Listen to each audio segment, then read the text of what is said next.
អាយុដំខុងស្រេងរាជធានីភ្នំពេញជាទីក្រុងរបស់យើងទាំងអស់គ្នាសូមបងប្អូនចូលរួមប្រែក្លាយទីក្រុងយើងឲ្យកាន់តែមានសោភ័ណភាពបរិស្ថានអនាម័យនិងសន្តិសុខសណ្ដាប់ធ្នាប់ល្អដើម្បីទាក់ទាញអ្នកវិនិយោគកាន់តែច្រើន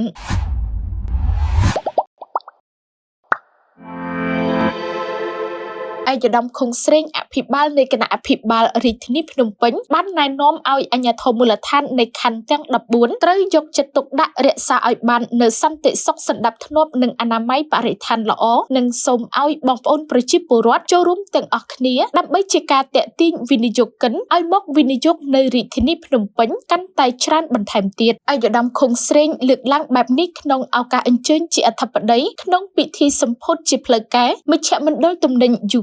ស្ថិតនៅផ្លូវម៉ៅសេតុងសង្កាត់ទួលស្វាយព្រៃទី1នារសៀលថ្ងៃទី25ខែមករាឆ្នាំ2026ឯកឧត្តមបានមានប្រសាសន៍ថាក្នុងរយៈពេល28ឆ្នាំចុងក្រោយនេះគណៈប្រទេសកម្ពុជាមានសន្តិភាពពេញលេញក្រោមនយោបាយឈ្នះឈ្នះរបស់សម្ដេចអគ្គមហាសេនាបតីតេជោហ៊ុនសែនអតីតនាយករដ្ឋមន្ត្រីនិងជាប្រធានព្រឹទ្ធសភាបានធ្វើឲ្យប្រទេសជាតិមានការអភិវឌ្ឍរីកចម្រើនលើគ្រប់វិស័យដោយបានធ្វើឲ្យមានការផ្លាស់ប្ដូរសេដ្ឋកិច្ចជាតិឲ្យមានភាពរឹងមាំជាមួយនឹងការពង្រីកពាណិជ្ជកម្មកាន់តែធំឡើងការរក្សាសន្តិសុខសុវត្ថិភាពបានល្អនៅកម្ពុជាពិតជាទទួលបានការជឿទុកចិត្តទាក់ទាញអ្នកវិនិយោគមកវិនិយោគនៅកម្ពុជាកាន់តែច្រើនដូច្នេះយើងត្រូវចូលរួមរក្សាសន្តិភាពនេះឲ្យបានគង់វង្សទោះក្នុងតម្លៃណាក៏ដោយយ៉ាងណាមិញសម្រាប់រដ្ឋបាលរាជធានីភ្នំពេញបានត្រៀមខ្លួនរួចជាស្រេចទទួលអ្នកវិនិយោគដើម្បីកំណើនសេដ្ឋកិច្ចខ្ពស់ដែលឡែកទន្ទឹមគ្នានេះឯកឧត្តមអភិបាលរាជធានីបានរំលេចបន្ថែមថា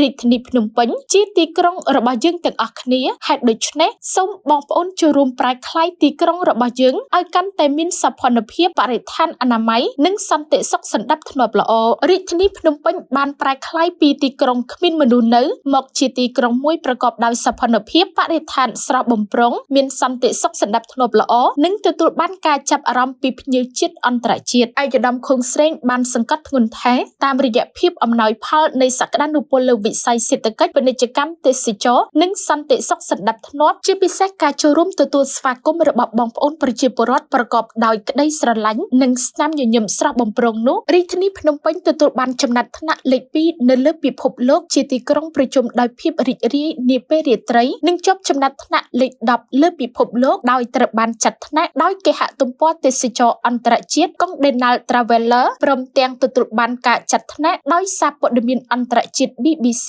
ថាជាគោលដៅទេសចរណ៍ដ៏ល្អបំផុតទាំង20សម្រាប់ឆ្នាំ2026ជាមួយគ្នានេះឯកឧត្តមបានអំពាវនាវបន្ថែមក្នុងនាមយើងទាំងអស់គ្នាដែលជាម្ចាស់ផ្ទះរួមមានអាជ្ញាធរមានសមត្ថកិច្ចកងកម្លាំងប្រដាប់អាវុធគ្រប់ប្រភេទនិងប្រជាពលរដ្ឋទាំងអស់មានកាតព្វកិច្ចចូលរួមរៀបចំរាជធានីភ្នំពេញឲ្យកាន់តែមានការអភិវឌ្ឍគ្រប់វិស័យមានសុខសន្តិភាពសណ្ដាប់ធ្នាប់និងសោភ័ណភាពល្អប្រសើរដើម្បីត្រៀមខ្លួនទទួលវិនិយោគិនភ្ញៀវទេសចរជាតិនិងអន្តរជាតិមកព្រះរាជាណាចក្រកម្ពុជាជាពិសេសនៅរាជធានីភ្នំពេញដែលជាបេះដូងនៃដែនដីសុវណ្ណភូមិមួយនេះ